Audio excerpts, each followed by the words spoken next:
What if I told you that some of the people you helped the most were sent to destroy you? Have you ever woken up tired without having slept badly? Have you ever felt that you are always giving but never receiving?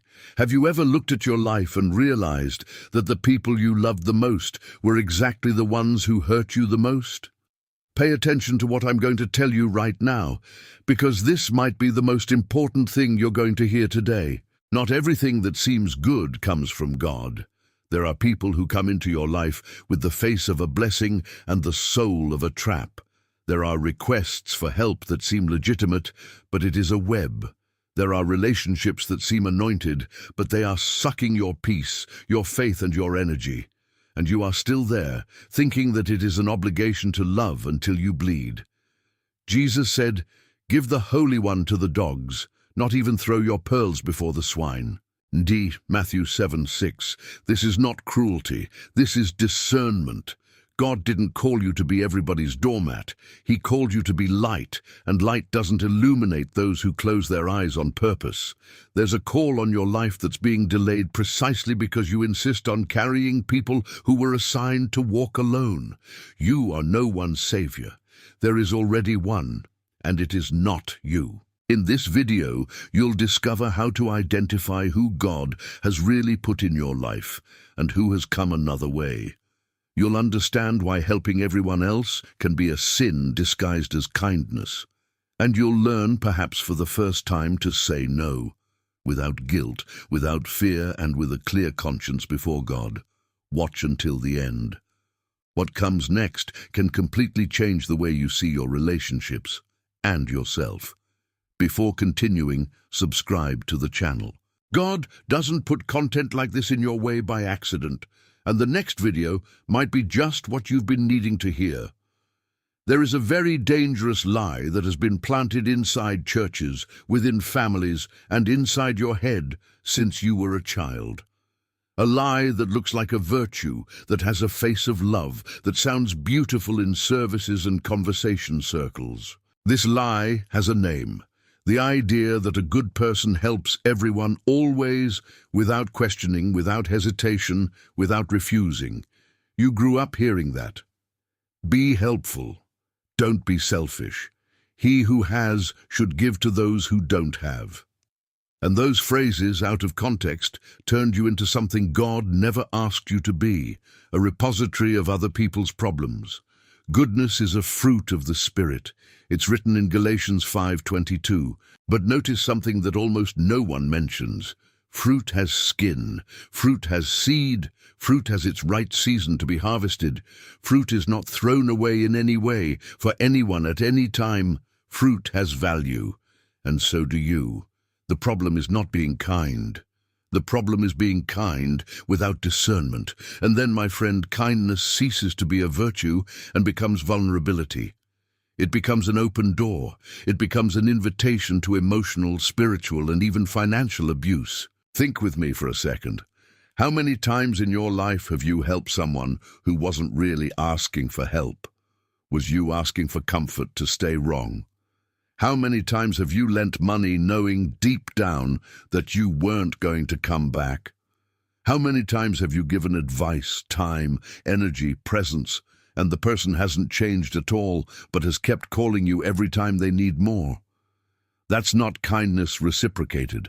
That's a cycle. And cycles like that aren't built by chance. They're built by well-studied psychological patterns. Psychology calls it codependency, when a person builds their identity around being useful to another. The codependent doesn't help because they're in abundance. They help because they're afraid of being rejected if they don't help. They help because they feel guilty when they say no. They help because they've been conditioned from an early age to believe that their worth depends on how much you give of themselves. And you know what's cruel about this story? People who take advantage of codependence are rarely monsters. They are often people who also have wounds, but who have learned consciously or unconsciously to use the kindness of others as anesthesia to avoid facing their own pain. Result: you become everyone's emotional painkiller.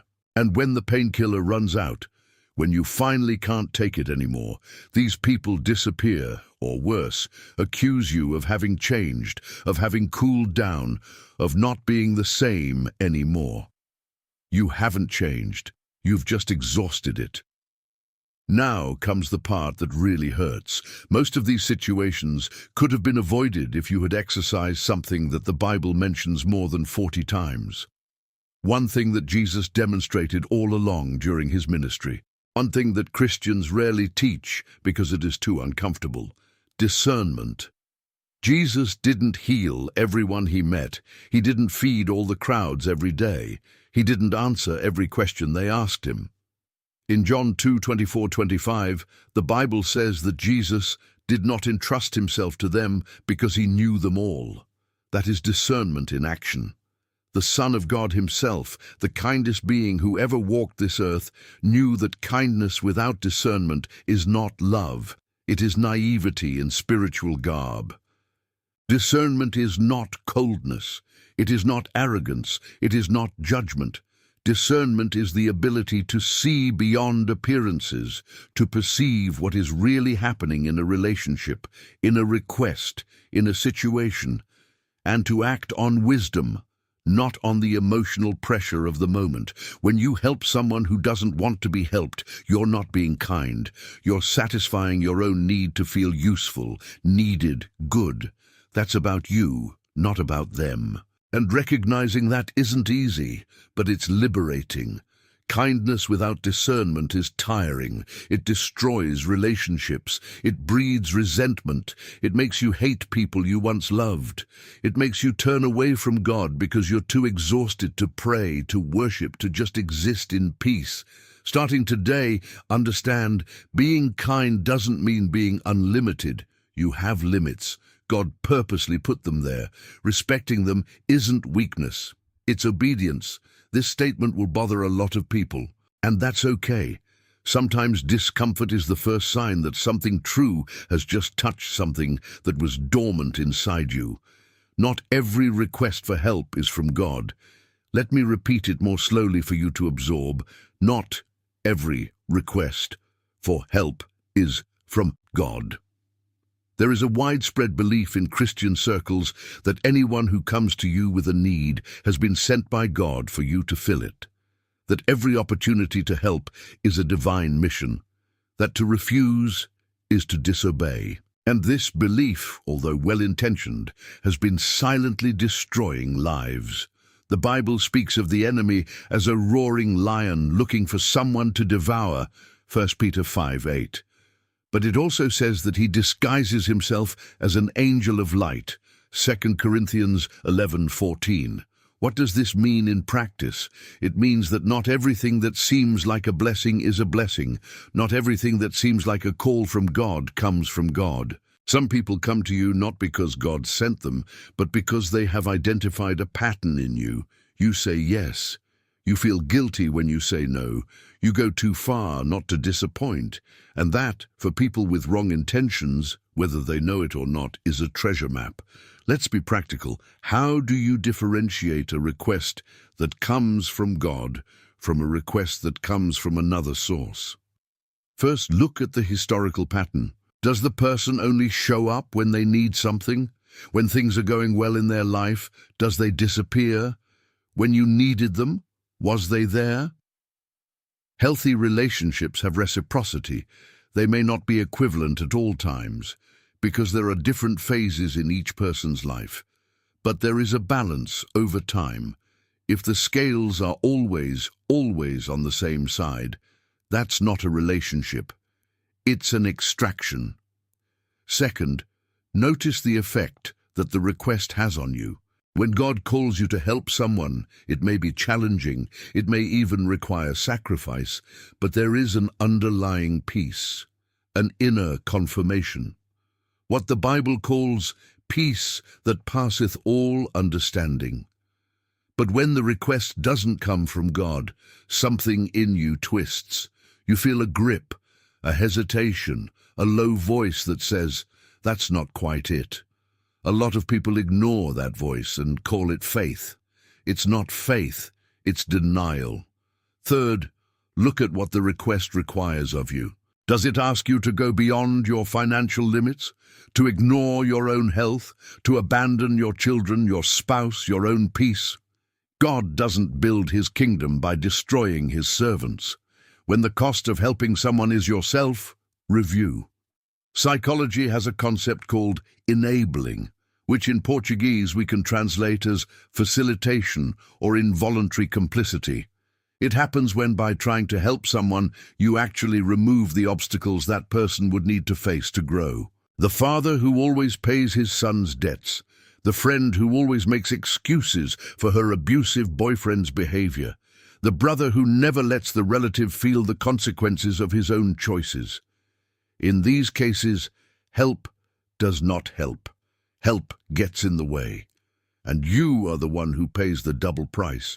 You pay with your resources, and you still pay by seeing the person continue in the same place without any evolution. Jesus knew this. When the prodigal son left with the inheritance and spent it all, the father did not go after it. He did not send money. He did not go to redeem. He waited. And it was precisely in need, when the son came to his senses, the text says, that the transformation happened. Luke 15:17. Sometimes the most loving thing you can do for someone is to not help. Let the consequence come. Let reality do the work that no words from you will do. Not every cry for help is from God. Some are tests, some are traps, some are disguised opportunities for you to learn to say no, and the sooner you learn to discern the difference, the freer and more helpful you'll be to the people God has actually put in your path. You have a kind of tiredness that doesn't go away with sleepiness, that doesn't go away on vacation, that doesn't get better with prayer, or at least you can't even pray properly anymore because you're too tired even for that. It's the tiredness of those who gave too much, of those who were too present, of those who listened, carried, endured, gave in, gave up, put others in front for too long, and one day you woke up empty, unable to feel joy, unable to get emotional in the service, unable to believe that God is still there, because you're so exhausted that you don't feel anything anymore. This fatigue has a name. Psychology calls it emotional burnout or compassionate exhaustion, and it's devastating precisely because it attacks good people, sensitive people, people who care, people who, ironically, are exactly the kind of people the world needs the most.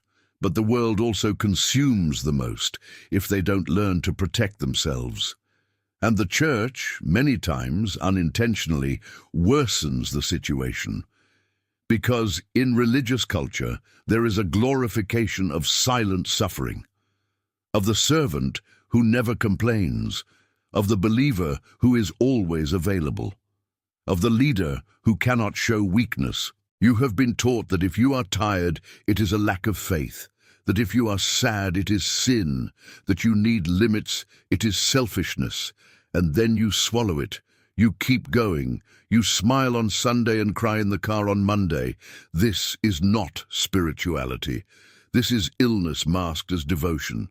The prophet Elijah, one of the greatest in biblical history, reached such a deep exhaustion point that he asked to die. "Enough is enough, Lord," he said, lying under a juniper. 1 Kings 19:4. This man had just won a monumental spiritual battle. He had called fire from heaven. He had confronted kings, and he was emotionally destroyed. And what did God do? He didn't preach to him. He didn't rebuke him for weakness. He sent an angel to touch him, give him food and water, and said, "Get up and eat, for the journey is too long for you." God recognized the human limit of his servant. God didn't expect Elijah to be infinite. Why do you expect this of yourself? Compassion burnout happens when you absorb the pain of others continuously without processing your own. You listen to everyone's problems, but you don't talk about your own. You welcome other people's crises, but you don't have room for your own. And the human emotional system wasn't designed to work that way. It collapses. The signs are clear, but you've probably ignored them for years. constant irritability with people you once loved, difficulty feeling empathy as if you've turned off, insomnia or excessive sleep without real recovery, feeling that nothing makes sense, estrangement from God not out of rebellion but out of exhaustion, crying for no apparent reason or total inability to cry even when you should.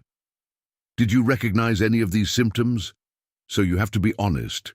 You crossed your limits, and it wasn't courage. It was carelessness with the temple that God gave you. 1 Corinthians 6:19 says that your body is a temple of the Holy Spirit, and a temple needs maintenance. A temple needs respect.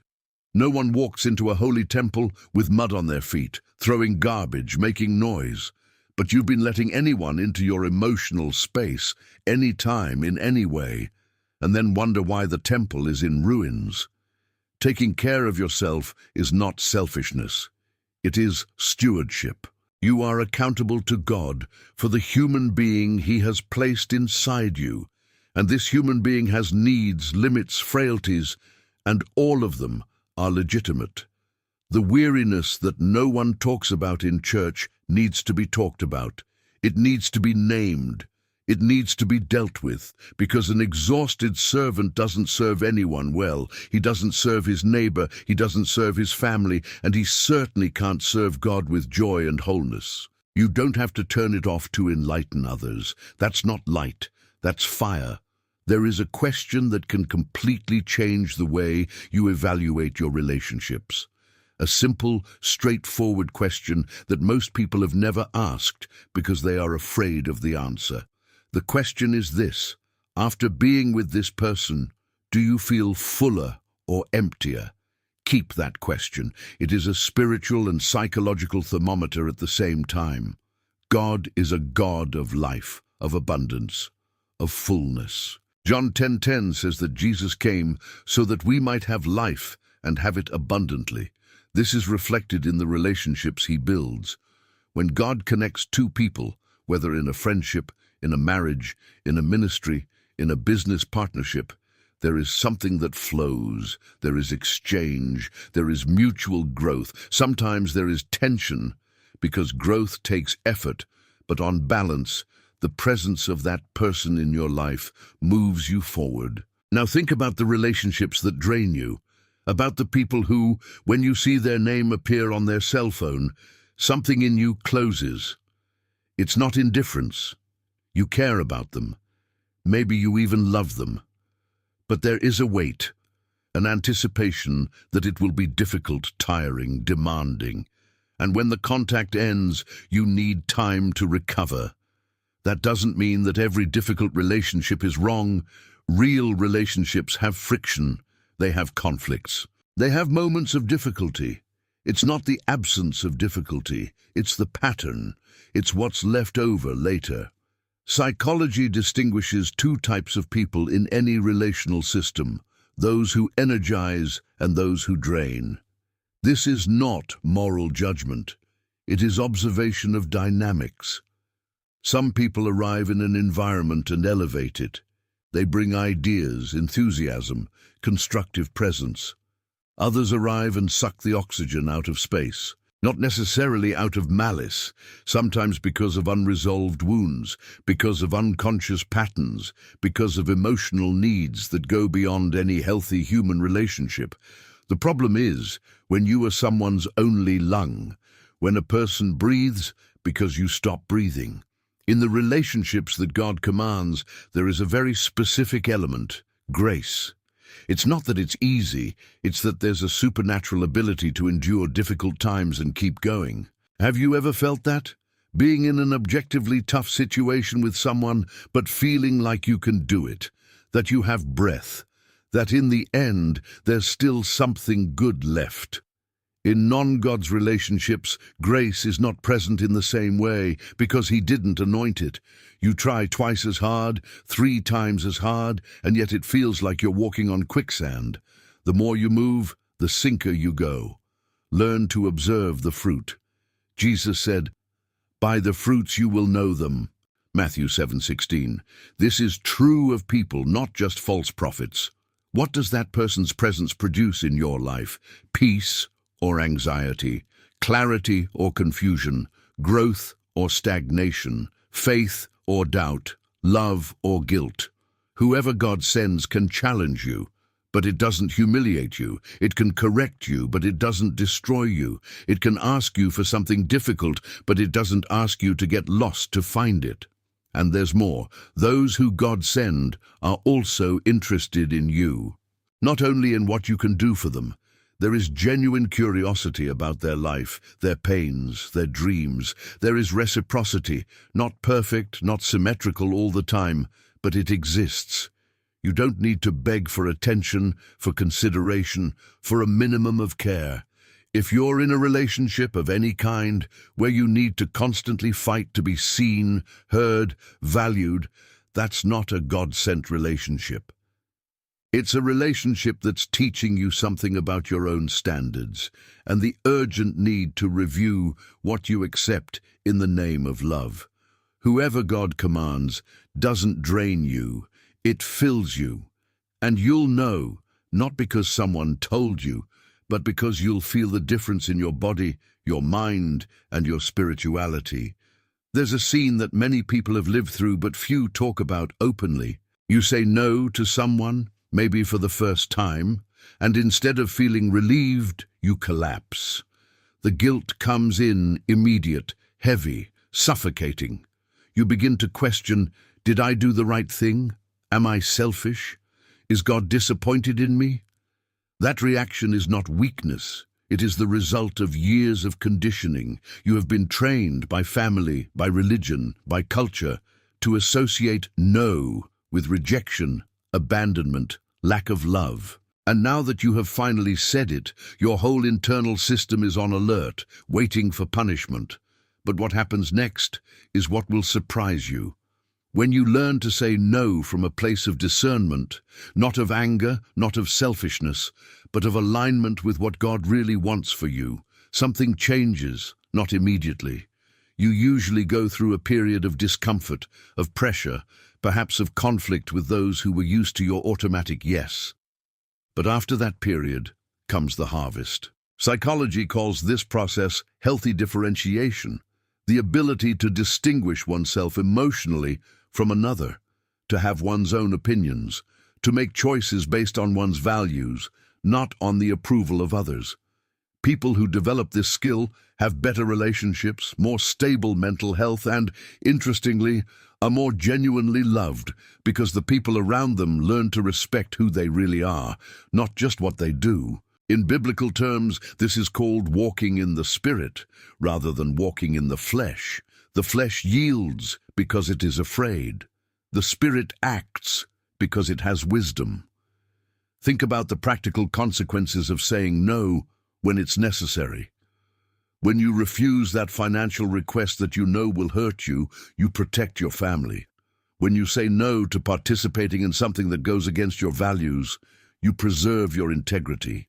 When you refuse to continue in a toxic relationship, you make room for God to put better people. The vacuum that the no creates is frightening. But it is in this vacuum that God works. Abraham said no to Sodom when the king wanted to give him riches. Lest thou say, I have made Abraham rich, Genesis 14:23. That one did not protect Abraham's testimony. He protected the narrative that God was his provider, not men. When you say no to the wrong place, you're saying yes to the right place. When you close a door of exhaustion, you're making room for God to open a window of abundance. It's not cheap prosperity theology. It's a concrete spiritual and psychological principle. Healthy boundaries don't drive away the right people. They filter. And the filter is necessary. You can't drink from a tap that doesn't filter. You're going to get sick. Likewise, you can't maintain relationships without any criteria and expect to stay healthy. Learn to say no with love. No aggressiveness, no speech, no need to justify exhaustively. I won't be able to do that. That's not possible for me right now. I don't feel called to that. Simple phrases, spoken firmly and gently, that respect both you and the other. And when guilt appears, and it will, recognize it for what it is, a conditioned reflex, not God's voice. God's voice brings conviction that leads to correction and peace. Manipulative guilt brings condemnation that leads to fear and paralysis. They are completely different things.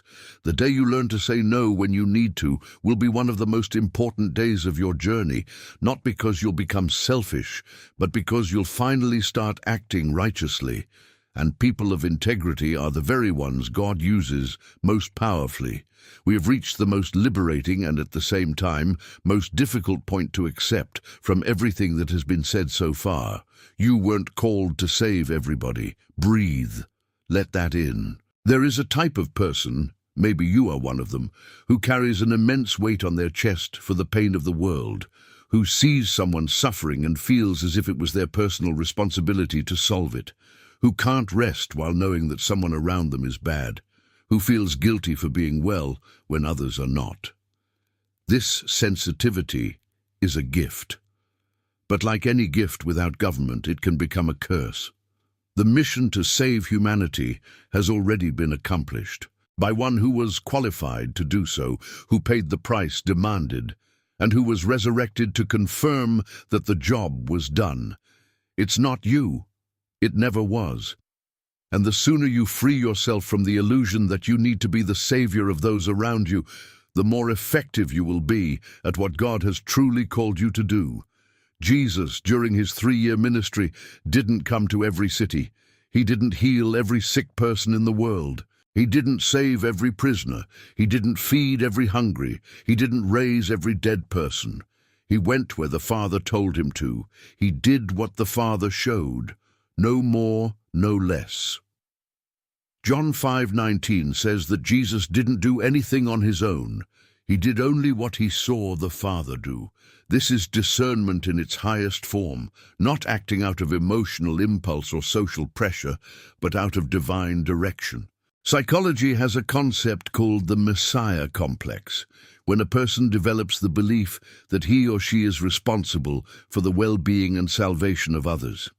This complex looks like altruism on the outside, but on the inside, it is full of the need for control, validation, and fear of abandonment. The person cannot bear to see others fail, suffer, or make bad decisions, not just out of love, but because it activates in them a deep anxiety about their own identity. Recognizing the Messiah complex in yourself is not shameful, it is courageous, because it means being willing to look honestly at your standards and ask, am I helping because I am genuinely called to do so, or am I helping because I don't know who I am if I am not helping? Your identity cannot be built on the suffering of others. You are not what you solve. You are not the sum of the problems you have carried. You are a son or daughter of God, and that is enough, even when there is no one to save. There's a huge difference between being an instrument and being responsible. God can use you as an instrument to run someone's life, but the end result, that's between that person and God. You plant, you water, but God gives the growth. 1 Corinthians 3:7. When you try to control growth, you're not trusting God. You're trying to be God. And there's something even more practical. You have a specific mission, a unique calling, particular gifts that were given for a specific purpose.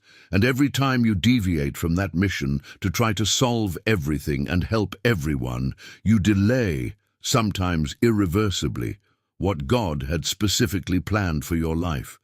The people who should be reached by your unique gift are left waiting while you are busy being everything to everyone.